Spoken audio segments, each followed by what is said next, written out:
Keluarga Halilintar merupakan sebuah keluarga dengan 11 anak, 6 laki-laki dan 5 perempuan.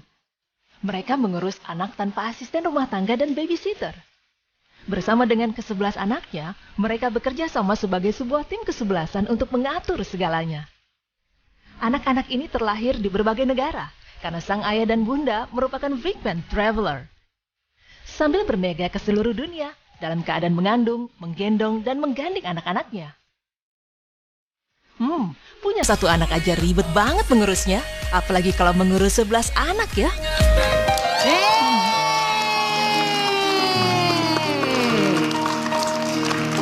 Baik, pemirsa, itulah tadi behind the scene-nya ya, karena memang mereka punya sebuah buku. Bukunya ada di sini nih, saya sudah baca sekilas. Tuh, tapi belum launching ya. Grand launchingnya dalam waktu dekat. Cuma sekarang soft launching di Islamic Book Fair Istora Senayan. Oke, dan itu tadi behind the scene-nya semua yang videoin, foto, semua itu dari timnya kesebelasan ini. Oh, kamu yang videoin semuanya? Dia ngedit sendiri juga. Dia ngedit sendiri? Jadi nanti aku ngambil sendiri, terus nanti aku sampai rumah aku edit semuanya. Oke, tunggu ya sebentar ya. Ini saya lagi berusaha mencerna dengan logika saya.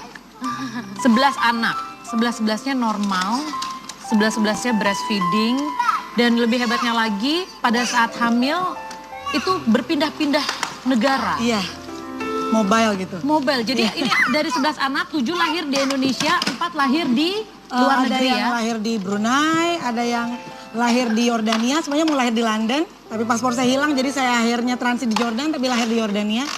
Terus yang seterusnya itu, saya mau ke Australia, tapi saya transit di Brunei, pergi ke Pulau Labuan, itu yang very beautiful island. Lahir di Labuan. Terus baru umur 26 hari saya bawa ke Australia. Kemudian nextnya lagi lahir di Kuala Lumpur. Jadi Mbak nggak ada yang kayak mesen rumah sakit jauh-jauh hari. Pokoknya di mana saya ada di situ saya akan brojol gitu ya? Iya, sort of seperti itu deh. Oh, tapi memang selalu Tapi saya kontrol ya, kontrol. Tapi terserah Tuhan mau saya lahirkan anak itu di mana. Tapi memang sudah niatkan, maksudnya dalam artian ya mungkin memang kita bukan well planning, misalkan lahir di Jakarta, selalu di Jakarta, cuma mungkin rumah sakitnya berbeda. Kalau Mbak kan di sini, di sana, di sana, di mana-mana hatiku senang. Nah itu artinya memang sudah sudah ada niatan dari awal, karena mungkin ada sesuatu yang membuat Mbak berpikir bahwa kayaknya akan jadi sebuah cerita yang luar biasa nih. Ketika anak-anak saya punya cerita kelahiran yang berbeda, di tempat yang berbeda. Jadi intinya sebenarnya kehamilan itu tidak mengganggu aktivitas apapun gitu. Jadi kita walaupun hamil, walaupun berat, dan saya itu bedanya mungkin ada yang hamil tuh nggak pakai mual, nggak pakai muntah. Saya itu selama 9 bulan, 11 kali hamil, itu kalau saya telat makan saya pasti muntah. Dan tiap pagi saya pasti keluar cairan-cairan asam lambung. Pokoknya pasti mual itu udah 11 kali mas. 9 bulan sampai lahir baru berhenti.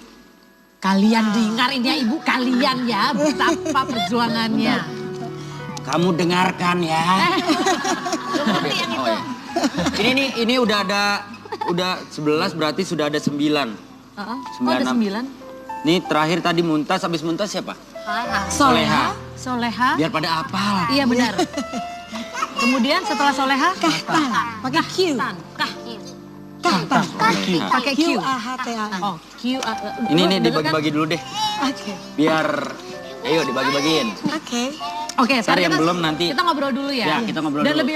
lebih wow-nya lagi adalah gimana cara bayar babysitter mereka. Nah, berapa pengeluarannya? Mahal ya sekarang ya babysitter. Bukan lagi. jadi alhamdulillah kekuatan dari yang di atas, ini semua anak-anak dibesarkan tidak ada babysitter, tidak ada maid, tidak ada yang asisten gitu. Melainkan kita semua bareng-bareng saling membantu. Jadi mereka semua asisten saya.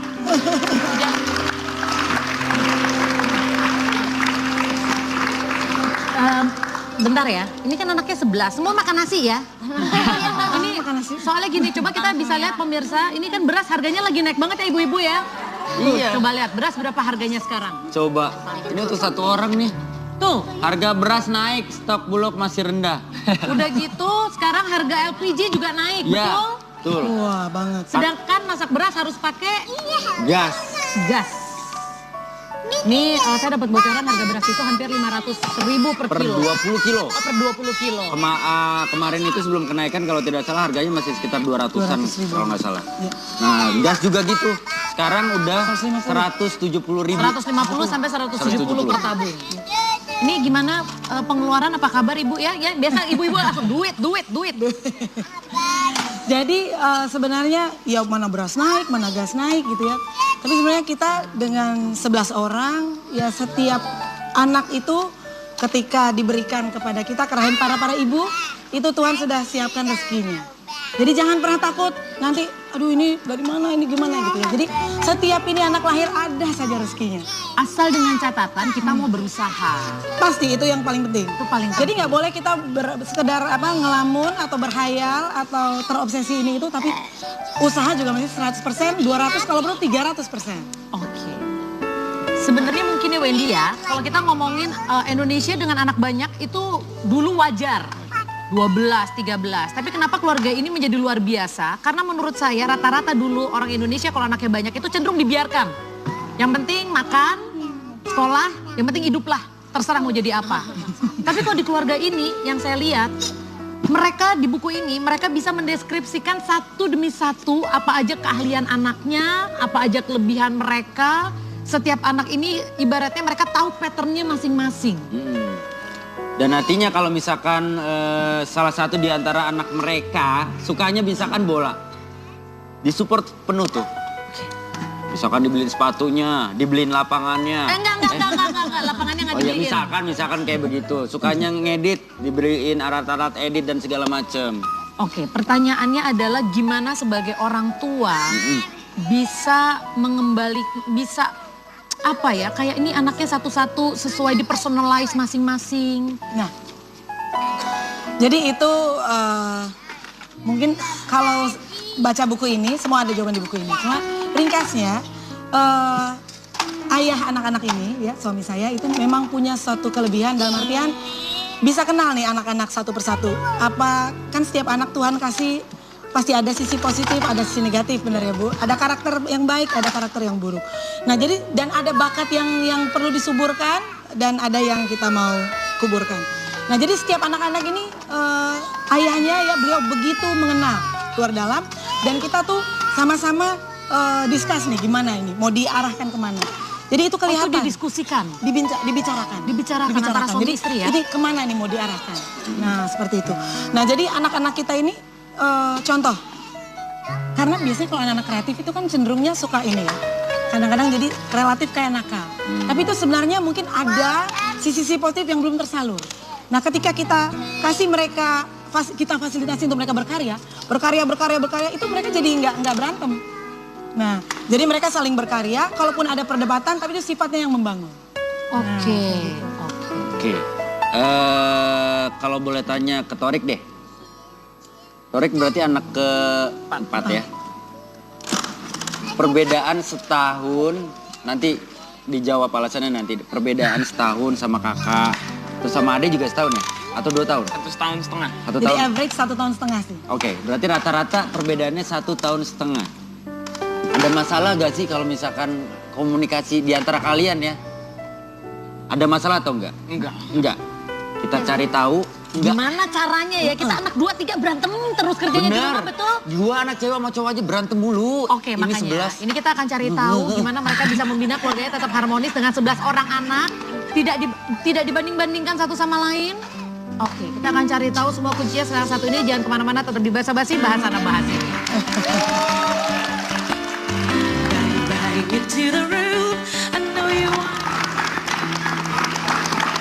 Ini pemirsa Basa-Basi, pada saat iklan berlangsung banyak sekali pembicaraan yang sangat menarik. Karena saya belajar banyak dari ibu yang satu ini, luar biasa, 11 anak loh Wendy, dan mengurus semua sendiri. Benar. Tapi ada satu pembicaraan saya yang saya ingin sekali share ke ibu-ibu. Ketika hamil, ternyata ibu sering dengarkan kalau misalkan dibilang, kalau lagi hamil lihat yang cakep-cakep, biar anaknya cakep. Tapi ternyata kalau kita ejawantahkan lebih dalam, memang ibu ini bilang pada saat hamil kita harus melakukan yang baik-baik, memikirkan yang baik-baik. Karena getaran itu masuk ke anak ya. Betul. Ngerasain. Jadi, iya, itu sudah ada buktinya 11 gitu ya. Artinya bukan saja waktu hamil ya ibu-ibu, dalam artian anytime semestinya kita apapun yang kita lakukan kita kan mesti jaga, artinya dalam the right track gitu ya, dalam jalur yang benar. Tapi kalau kita sedang hamil itu efeknya lebih besar karena itu benar-benar berpengaruh sama bayi yang dalam kandungan. Jadi apakah kita itu suka marah-marah, apakah kita suka males-males, suka tidur-tidur dan lain-lain kayak gitu, itu efeknya jelas banget. Jadi pernah satu kali saya agak sedikit sensitif waktu hamil. Jadi anaknya jadi lebih cengeng. Berasa ya? Terasa banget. Ketika itulah ya, jadi saya betul-betul minta ampun sama Tuhan. Jadi Tuhan, kalau kita hamil nih jaga bener. Jagalah diri aku, jagalah yang di dalam. Agar semua tuh betul-betul ikut jalan Engkau wahai Tuhan gitu ya. Sehingga mereka pun kita nanti setelah lahirnya kita memberi penanaman akan yang kebaikan. Lebih mudah. Ya. Namanya apa Wendy? Anda terkesima sekali kayaknya nih. Tapi yang memang bener lah, maksudnya ini sebuah pembelajaran. Kalau buat gue pribadi sih, ya lu sih masih 1, gue 2 aja. Susahnya luar biasa. Ini 11, semua di manage layaknya sebuah perusahaan kecil. Karena masing-masing ternyata dari adik-adik kita yang cantik dan ganteng ini udah punya tanggung jawab masing-masing Bu. Bahkan dari kecil. Nah kalau masalah pendidikan gimana? Ini kan traveling, sekolahnya gimana? Betul. Pendidikan, hobi anak-anak.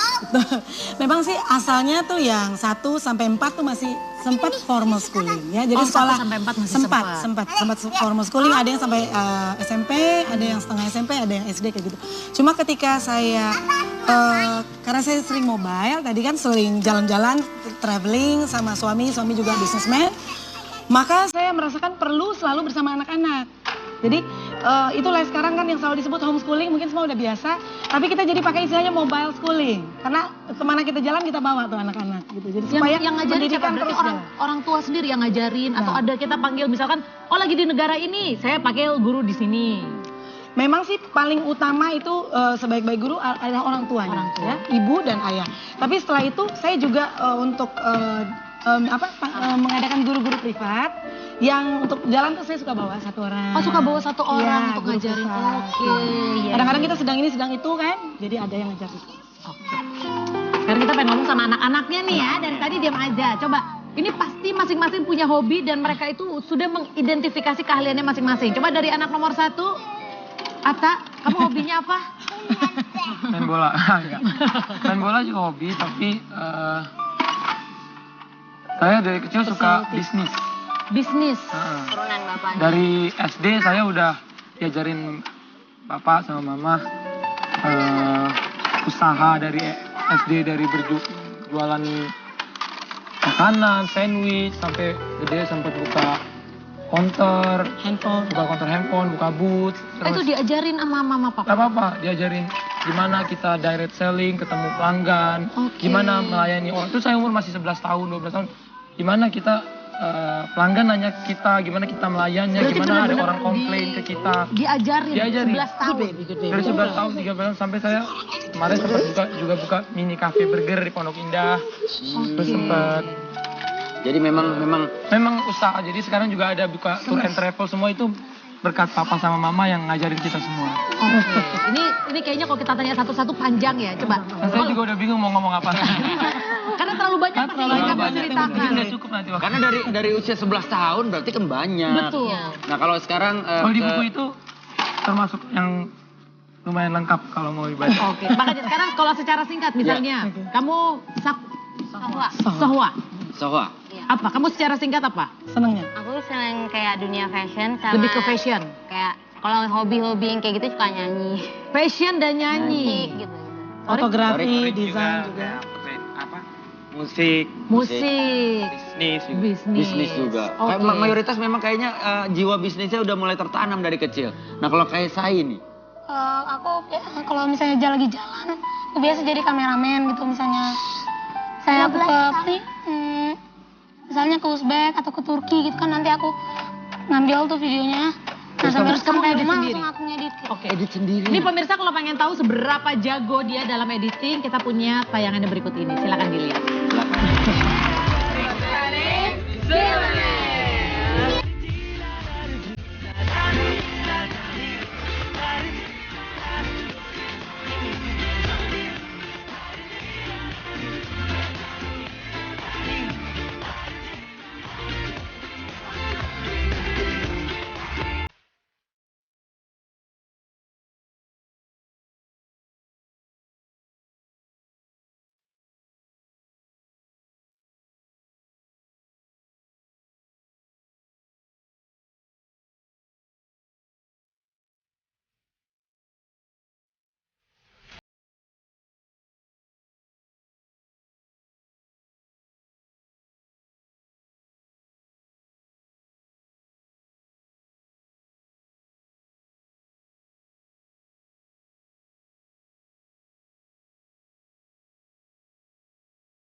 Sama bisnya juga dia. Tadi yang Anda lihat adalah tayangan yang di-syuting dan di-editing oleh anak waktu itu berusia 11 tahun. Kasih tepuk tangan yang luar biasa. Aduh, ini... Kalau lo punya anak seperti mereka bangga gak? Bangga lah, langsung gue bisnisin semuanya kan ya. Kita bikin perusahaan loh. bisnis. Ini semua adalah sumber daya manusia yang berpotensi. Bener. Berapa kekayaan yang bisa saya dapatkan. Pengeruk kekayaan. Tapi tadi aku sempat ngomong, katanya main master dari semuanya adalah ada satu sosok yang luar biasa. Jadi bisa dibilang sosok ini adalah sosok yang sangat kuat sampai bisa membuat tim kesebelasan yang sangat kompak. Bener sekali. Pengen tahu siapakah sosok itu? Langsung saja kita sambut sosok yang sangat luar biasa ini. Kamu nggak tahu kan? Selamat datang. Apa kabar? Siapa sini? Siapa sini? Papa, papi. Ini suaminya, ini adalah penyumbang 11 anak ini. Sama-sama, terima kasih. Silakan. Luar biasa. Nih belajar nih, lu belajar nih, ini bapak nih. Ini yang nyetak gol 11 kali nih. Keren Om. Aduh ini aku tuh saking banyak yang pengen aku tanyain sampai aku bingung. Pertanyaan aku cuman kok bisa? Apakah memang sudah ada ketika menikah 11 anak sudah ada di gambaran? Apakah memang Anda tipe yang merencanakan segala sesuatu dengan blueprint yang sangat besar? Atau terjadi begitu aja semuanya? Let it flow aja. Atau memang dari awal udah niat. Pokoknya kita harus punya anak 11. Saya jawab. Boleh. Atau dijogetin juga boleh. Silakan. Saya sampaikan apa tuh salam untuk orang tua saya lagi nonton. Oh iya, halo. Mama, papa. Cucunya banyak banget. Ya di Lampung ya, lagi sakit ya. Oke, semoga cepat sembuh. Sebelum saya jawab, supaya dapat berkahnya. Oh iya Amin. benar. Sebab kalau nggak ada mereka saya nggak bisa begini. Bener. Dan ini salah satu berkah yang luar biasa juga. Berkah luar biasa. Yang kedua berkah. Kenapa banyak itu? Saya punya prinsip bahwa seharusnya kita bangga dengan banyak. Makanya dalam buku itu ditulis Better 11. Jadi kita bangga dengan banyak. Kalau banyak produktif kan lebih baik daripada sedikit nggak produktif. Oke.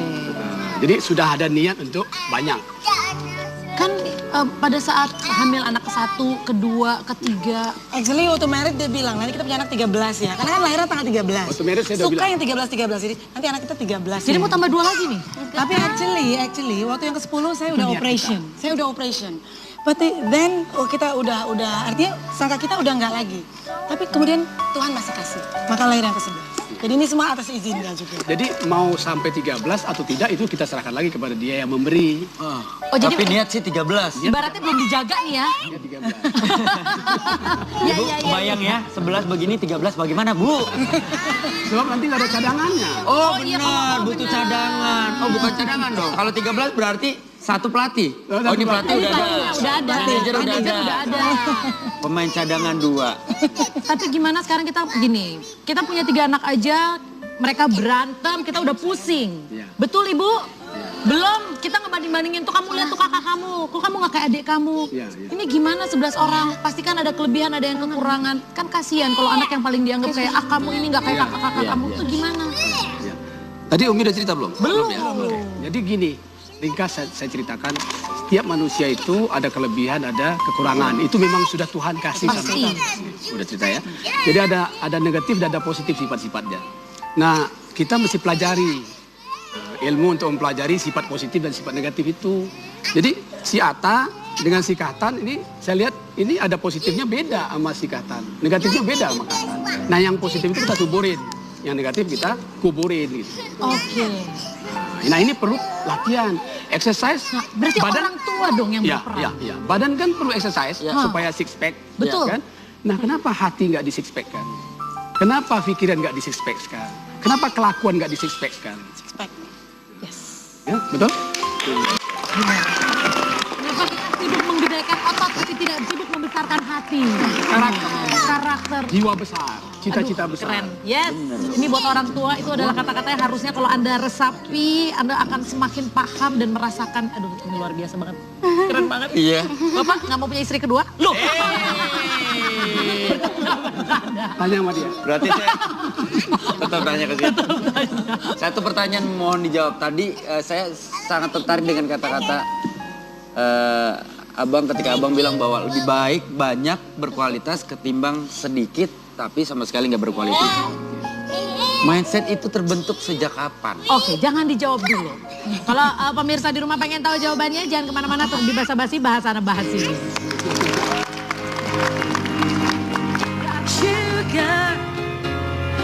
Masuk dalam mobil. Oke. One.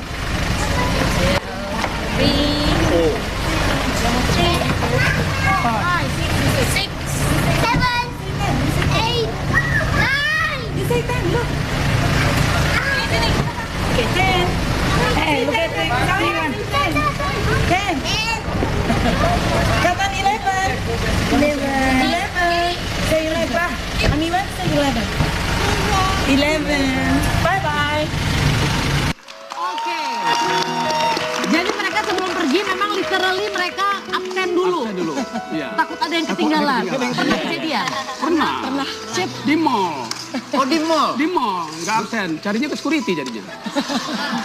Di mall nggak absen jadinya akhirnya harus cari ke security-nya, wajar lah ya. Kadang-kadang kita aja punya anak 2, 3. Sibuk, emaknya belanja, sibuk bapaknya gimana. Masalahnya 3 anak aja udah kocar-kacir ke sana-sana. Mereka punya interest masing-masing. Nah ini 11 anak gimana? Iya.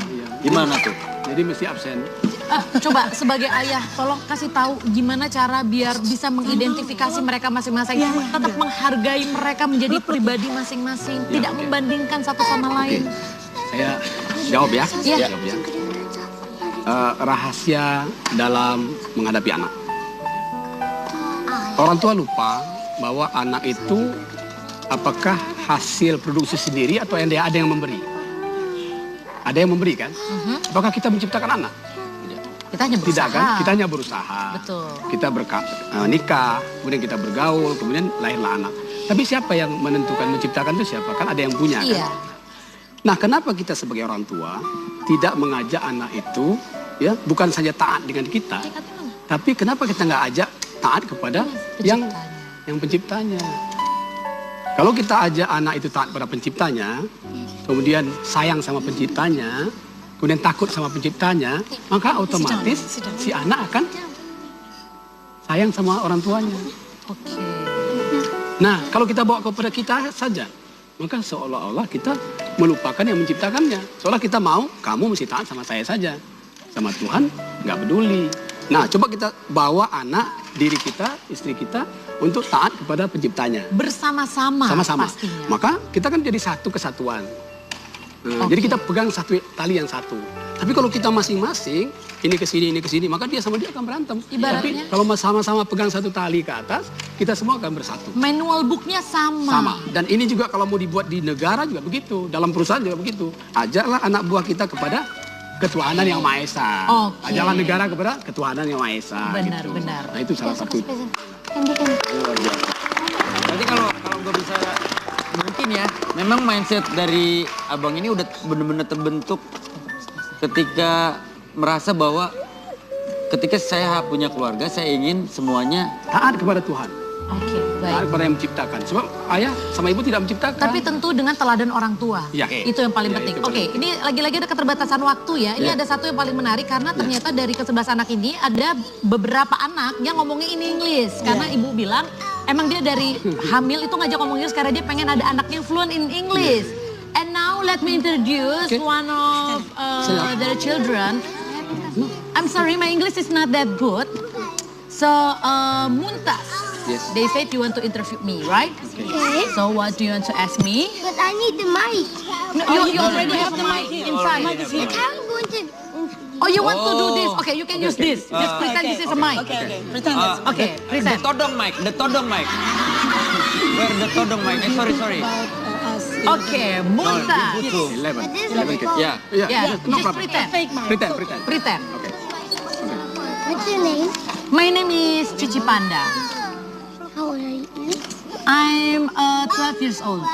And what do you think we have 11 kids? What I think you have 11 kids. 11 kids. I think there's a very... Oh, ditaruh, ditutup. Okay, I think it's a very, very big family. You have a a lot of brother and sister. And what do you do when, like this? Someone cry and then do you fight to each other? Sometimes do you argue? Sometimes. No, I don't do that. You don't do that. Who is that? Anaknya yang paling kecil. Running all the way. Do you love your brother and sister? Of Yes. course. Do you love them? I love them. Yeah, one day when your brother is angry with you, Yeah. because you don't do as he tell you, and then what do you and then you cry, and then I'm angry to your brother. Ada subtitlenya di And sini I pemirsa. said don't angry to him is because it's because he's my brother, so I still love him. Oh, that's so sweet. Jadi gini ibu-ibu, lu ngerti nggak? Oh, aja apa dia ngomong apa? Jadi gini, kalau misalkan tiba-tiba berdua berantem nih dia sama kakaknya, terus kakaknya mungkin caranya salah, bukan salah, nggak tepat ke Iya, dia. iya. Akhirnya dia nangis nih. Iya. Terus Kakaknya dimarahin. misalkan bundanya marahin kakaknya. Nah, adenya bilang, tolong jangan marahin dia. Dia kakak saya, biar bagaimanapun saya sayang sama dia. Yeah. Luar biasa loh, anak sekecil ini udah punya pikiran seperti itu. Itu gimana sih kasih penanaman ke anak-anak seperti itu? Ini kan masih kecil banget. You are 6, right? 6 years old? Iya. Kok dia bisa ngomong seperti itu? Nah, Ini kembali kan lagi. berarti orang tua. Kembali orang lagi tadi. tua. Ya, kalau kita Bentar sini, sayang. cinta, Oke. Kasih lihat muka ganteng kamu. Duduk sini. kalau kita cinta dengan zat yang menciptakan kita, ya, maka otomatis kita mudah mencintai sesama kita. Sesama kita. Ya, Berarti dalam sesama kita tuh bisa saja dengan makhluk lain, Betul. dengan tumbuhan, dengan hewan. Binatang, Ya, hewan. kalau kita hanya cinta sama dia karena dia, misalnya cinta istri karena istri, cinta anak karena anak. jadinya egois ya. Jadinya egois. Dan kalau kita nggak bersama dia, kita nggak cinta. Tapi kalau kita cinta dengan Tuhan, mencintai anak, istri, mencintai masyarakat, mencintai binatang dan tumbuh-tumbuhan, karena Tuhan, kita akan mencintainya kalaupun tidak ada pengawasnya. Oh. Tapi saya tanya nih ya, nih kita sebelum iklan. 11 anak ini, siapa yang paling suka berantem satu sama lain? Gak usah dijawab dulu, kita akan buka-bukaan setelah yang satu ini. Jangan kemana-mana, tetap di Basa-Basi, Bahasana bahas ini.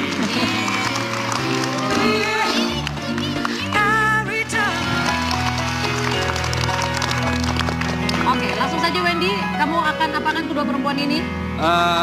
Kalian berdua akan saya kirim ke Malaysia dan Enggak, kita kan tadi kita udah bilang dari awal. Boleh mic-nya? Sorry.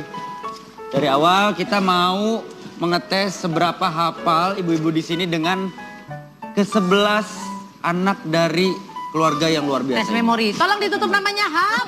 Ya, jangan kasih lihat. Oke? Close it. Close it, your name. Yang pertama dari ibu siapa? Ibu Ajeng. Sekarang paling banyak berapa? Silakan. Namanya. Ata, Fatin, Torik, Muntaj, Fatim, Saida. Ayo. 5, 4, 3, 2, 1. Selesai.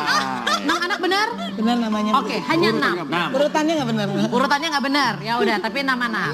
Ata, Sahid, Sajida, Tahir. Jangan nanya saya nggak tahu, Bu. Gak nanya, cuma lihat. Oh iya. Iya, Tia, enggak. Iya, bukan iya enggak. Baru 5 ya? 5. 5, 4, 3, 2, 1. 4 yang benar. 4 yang benar. 4 yang benar, satu lagi ngarang ibu anak siapa itu yang disebut-sebut. Dan langsung saja dua-duanya mendapatkan hadiah. Ini dia. Bisa dibilang ini adalah guidance ya, bagaimana bisa membesarkan anak, bagaimana Anda bisa sebagai orang tua menghargai pribadi anak yang berbeda-beda. Saya belajar banyak sekali hari ini. Terima kasih, beri tepuk tangan dong untuk kedua tamu saya. Kedua, ke-13. Sama-sama. Dan untuk Twitter 3 tercepat dan benar akan juga mendapatkan hadiah. Pastinya kita akan berikan sebuah buku dan ada pulsa dari Wendy ya. Iya. Masing-masing Rp50.000 ya Wendy ya. Rp50.000 potong pajak tinggal 2.500. Pelajaran apa yang kamu dapatkan Wendy sebagai Pelajaran orang tua pada hari ini? pagi hari ini adalah anak adalah anugerah. Betul? Kalau kita mencintai penciptanya sudah pasti kita akan jauh lebih mencintai anak kita. Jadi Betul. treat atau perlakukan anak kita selayaknya bahwa dia memang adalah anugerah terindah dalam hidup kita. Kita besok lagi ketemu. Semoga hari ini bisa menjadi inspirasi bagi Anda. Ketemu lagi besok di Basa Basi. Bye-bye.